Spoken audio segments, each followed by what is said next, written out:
Hey, welcome back. Today is March 29th, Monday, and this is my second post today. On this post, I'll be telling you about the overall crypto markets very quickly, which includes Bitcoin dominance and Bitcoin price action, and see how they could potentially affect the overall altcoin markets before diving into GRTUSD, the graph token, and see what exactly has gone on in here. I'll be telling you about the bullish and bearish case scenarios for today, as well as the short-term price prediction on this market according to what I'm seeing on the charts. Before I begin today, if you guys are enjoying this content, make sure to subscribe to this channel and like this video, as I'll be keeping updated on the latest crypto setups on my watch list, regardless if it's a good day or a bad day. If you want to support me and don't already have a Webull brokerage account, you guys can use my referral link down below. They're still giving away 2 free stocks as of today upon a successful sign up and a qualifying deposit of $100. And I will also receive a referral bonus if you guys sign up under me. Please also read my full disclaimer below. I am not a financial advisor and this is not financial advice. I'm purely sharing my own speculation and opinions on this market. I cannot tell you the future, and you should always do your own due diligence before trading or investing in this market, as it's extremely risky and volatile. If you have any questions or comments, please do only leave them in the comment section below, but I'll try my best to get to as many of them as possible. Now, let's run over Bitcoin dominance very quickly. It is the first thing I take a look at. I've already done an earlier post today, not too long ago, but Bitcoin dominance tells me where the money could be trending into. Would it be Bitcoin, altcoins, or neither? Today, we do have Bitcoin dominance right now down about almost 0.3%. This breaks down to Bitcoin price action up over 3%. Total altcoin market cap up over 4%. Now, this is the upside of Bitcoin dominance trending downwards. I will usually see total altcoin market cap leading in gains ahead of Bitcoin price action. I usually emphasize Bitcoin dominance trend downwards. That's generally speaking better for the altcoins on both the upside and downside. Because conversely speaking, if Bitcoin dominance was trending upwards, I will usually see Bitcoin price action leading in gains ahead of total altcoin market cap. My focus has been the 3-day time frame here, because we are making a lower low, still with some possible bullish divergence, even though in very weak strength on this one compared to this last one here. But since yesterday, the weekly candle closed, I did point out there is still possible bullish divergence on this weekly time frame here as well. Key resistance for Bitcoin dominance would be the 3-day 21 MA. If bullish divergence plays out, or if the price action actually just breaks this key resistance here, not as ideal for the altcoins. If Bitcoin dominance continues downwards, more ideal for the altcoins. Let's go over to Bitcoin. Now, Bitcoin could be breaking out of its falling wedge pattern. Full measure target of this breakout would be about 65K as far as I can read it. Possible rejections at about the previous trading history here, about slightly under 62K. 60K.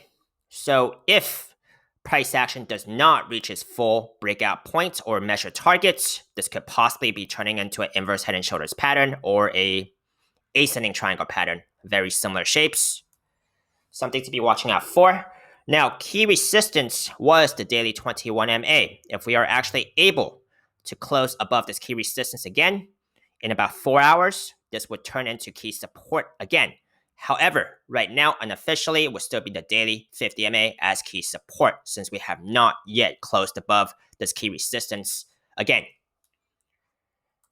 Some bearish signals still are apparent on the higher time frames, including the weekly time frame here, where we did have 2 consecutively higher highs. However, on the RSI side, 2 consecutively lower highs. That's classic bearish divergence. Monthly time frame here, we are in very overbought territory, along with bearish divergence as well. Okay, so not something I lose track of, even though we have yet to still yield a red candle here. So it has not played out here on the monthly time frame yet. But do take a look into what happened the last 2 times we were in very overbought territory.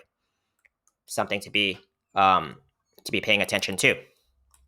Whenever Bitcoin pulls back, it could still have an effect on the altcoins.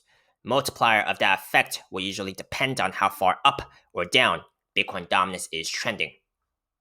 Let's go over to GRT. I'm going to take a look from the monthly time frame down to the daily and see if we have any overbought RSI readings or possible bearish divergence scenarios. okay, which I consider to be macro time frames, monthly down to the daily. Monthly time frame here, we don't have a reading. Weekly time frame here, we are at about 63, so not in overbought territory. 3-day time frame here, we're about 57, so not in overbought territory as well. But if the price action was to make a higher high here, it does need to beat the last RSI reading of about 83 here to negate bearish divergence.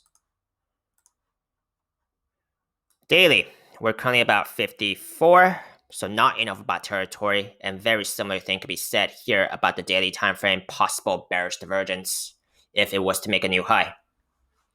Let's take a look into what has gone on since the last time. Since the last time here, I did point out that price action was to get, since it has broken down below the 3-day 21 MA, the blue line, I did point out the support area I was looking into was about the $1.35 fit level area. That was the next key support since the 3-day 21 MA was broken, and we don't have any other major moving averages below us still on the weekly time frame. Now, we have gone back on top of the 3-day 21 MA since, and this fib level area at about $1.65 fib level area. Okay. Since last time, I was hesitant to actually call this a falling wedge pattern because I wasn't sure of where the bounce would actually happen. Okay. But right now, I can more comfortably say that this is a falling wedge pattern breakout. Since we have broken out already as apparent, the measure target here would be about $3.05, slightly under. Key resistance and supports I will get to in just 1 second right now. So we do have a falling wedge pattern with one outlier wick right here, just to take note of that. Measure target about $3.05. Now, measure targets are theoretical approximate targets only, may actually be different in real life price action, more or less. Let me take a look into some of the key resistances and supports relevant to this price action right now. Key resistance right now would be the daily 50 MA, the white line. Okay. Next key resistance would be about this $2 area, fib level area, as we do see quite a bit of resistance from past trading history as well. Next short one would be about the $2 and $20 range, okay, from a few wicks.